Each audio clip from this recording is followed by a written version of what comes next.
मित्रों, जैसा कि आप सभी जानते हैं कि महाभारत को हिंदू धर्म के सबसे पवित्र धर्म ग्रंथों में से एक है, जिसमें महाभारत युद्ध से लेकर उसके सभी पात्रों का चरित्र चित्रण भी विस्तार से किया गया है।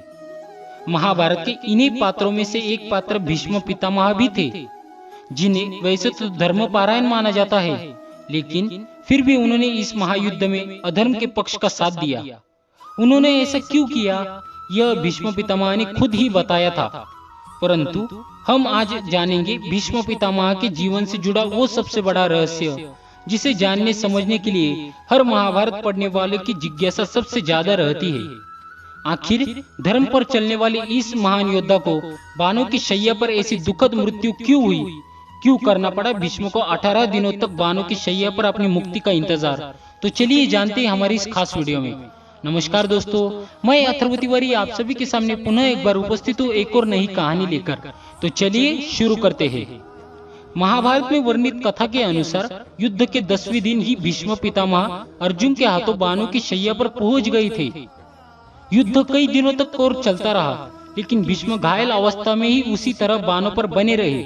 फिर युद्ध समाप्ति के 10 दिन बाद पांडवों से श्री कृष्ण पितामह भीष्म से आशीर्वाद लेने पहुंचे। श्री कृष्ण को देख भीष्म पितामह ने उनसे पूछा, हे वासुदेव, कृपया कर मुझे बताइए कि मेरे कौन से कर्म का फल है जो मैं इस तरह 18 दिनों से बाणों की शैया पर पड़ा हुआ हूँ। पितामह की बातें सुनकर पहले तो मधुसूदन मुस्कुराए और फिर उन्हीं से प्रश्न करने लगे, पितामह, क्या आपको अपने पूर्व जन्म का ज्ञान है? इस पर पितामह ने उत्तर दिया, हाँ है। मुझे अपने 100 पूर्व जन्म का ज्ञान है कि मैंने इन 100 पूर्व जन्म में किसी का भी अहित नहीं किया। यह सुनकर श्री कृष्ण फिर मुस्कुराए और बोले, पितामह, आपने सही कहा है। 100 जन्मों में आपने कभी भी किसी को कष्ट नहीं दिया, लेकिन 101वें पूर्व जन्म में जो आपको याद नहीं, इस जन्म की तरह ही आपने भी तभी एक राजवंश में जन्म लिया था। उस जन्म में जब आप एक युवराज थे, तब एक बार आप शिकार खेलकर जंगल से निकल रहे थे। तभी आपके घोड़े के अग्रभाग पर एक करकंटा वृक्ष के नीचे से गिरा। आपने उसी समय बाण से उठाकर पीठ के पीछे फेंक दिया और वह बेरिया के पेड़ अर्थात एक कांटेदार वृक्ष पर जा गिरा, जिसकी वजह से बेरिया के कांटे उसकी पीठ में धंस गए, क्योंकि वह पीठ के बल ही गिरा था। उसके बाद करकंटा जितना निकलने की कोशिश करता, उतने ही कांटे उसकी पीठ में चुभ जाते और इस प्रकार करकंटा 18 दिन तक तड़पता रहा और ईश्वर से यही प्रार्थना करता रहा कि जिस तरह से मैं तड़प तड़प कर मृत्यु को प्राप्त हो रहा हूँ, ठीक उसी तरह मुझे इस हाल में पहुंचाने वाले युवराज का भी इसी तरह मृत्यु को प्राप्त हो। परंतु पितामह, आपके पुण्य कर्म ऐसे थे कि आपका पुनर्जन्म बारंबार राज परिवारों में ही होता रहा और उस करकंटा का श्राप अब तक यथार्थ नहीं हो पाया। इस जन्म में हस्तिनापुर के राजसभा में आपने सबके सामने द्रौपदी का चिरहरण होता रहा और आप मूक दर्शक बनकर देखते रहे। जबकि आप चाहते थे तो वह अत्याचार रोक सकते थे, आप सक्षम थे, लेकिन आपने फिर भी दुर्योधन और दुशासन को नहीं रोका। इसी कारण पितामह, आपके सारे पुण्य कर्म क्षीण हो गए और करकंटा का श्राप आप पर लागू हो गया। इसलिए हे गंगा पुत्र, जिस अवस्था में आप आज तड़प रहे हैं, यह आपके 100 जन्म पूर्व इस कृत्य का ही फल है। इस मृत्यु लोक में जन्म लेने वाले प्रत्येक मनुष्य को अपने कर्मों का फल भोगना ही पड़ता है। याद रखिए कि प्रकृति सर्वोपरि है और इसका न्याय आज नहीं तो कल होकर ही रहता है। इसलिए पृथ्वी पर निवास करने वाले प्रत्येक प्राणी व जीव जंतु को जो भी भोगना पड़ता है, वो उसे अपने ही कर्मों अनुसार मिलता है।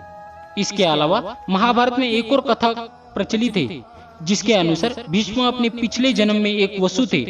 8 वसु भाइयों में से एक द्यू नामक वसु ने एक बार वशिष्ठ ऋषि की कामधेनु नाम की दिव्य गाय का हरण कर लिया, जिससे क्रोधित होकर वशिष्ठ ऋषि ने 8 वसुओं को मनुष्य योनि में जन्म लेने का श्राप दे दिया। ऋषि के श्राप से घबराकर वसुओं ने महर्षि वशिष्ठ जी से क्षमा के लिए प्रार्थना की, जिस पर महर्षि वशिष्ठ जी ने कहा कि द्यू को छोड़कर अन्य सारे वसु जन्म लेंगे, तुरंत बाद श्राप से मुक्त हो जाएंगे, लेकिन द्यू को अपनी करनी का फल जीवन भर भोगना होगा। इसी द्यू ने अपने अगले जन्म में गंगा की कोख से देवव्रत के रूप में जन्म लिया और देवव्रत ही आगे चलकर अपनी भीषण प्रतिज्ञा के कारण भीष्म कहलाए।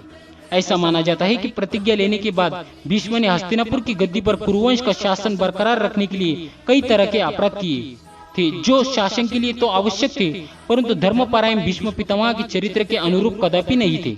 उदाहरण के तौर पर सत्यवती के कहने पर ही भीष्म ने काशी नरेश की 3 पुत्रियां अम्बा, अम्बालिका और अंबिका का अपहरण किया था।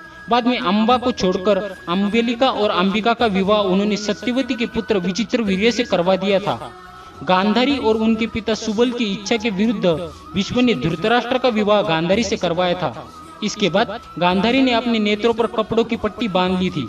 तो मित्रों, उम्मीद करता हूँ कि अब आप जान ही गए होंगे कि भीष्म पितामह को बाणों की शैया पर ऐसी मृत्यु क्यों मिली। उम्मीद है आपको आज की हमारी ये कथा पसंद आई होगी। यदि पसंद आई हो तो वीडियो को लाइक और शेयर कर दीजिए एवं कमेंट में लिख दीजिए जय श्री कृष्णा।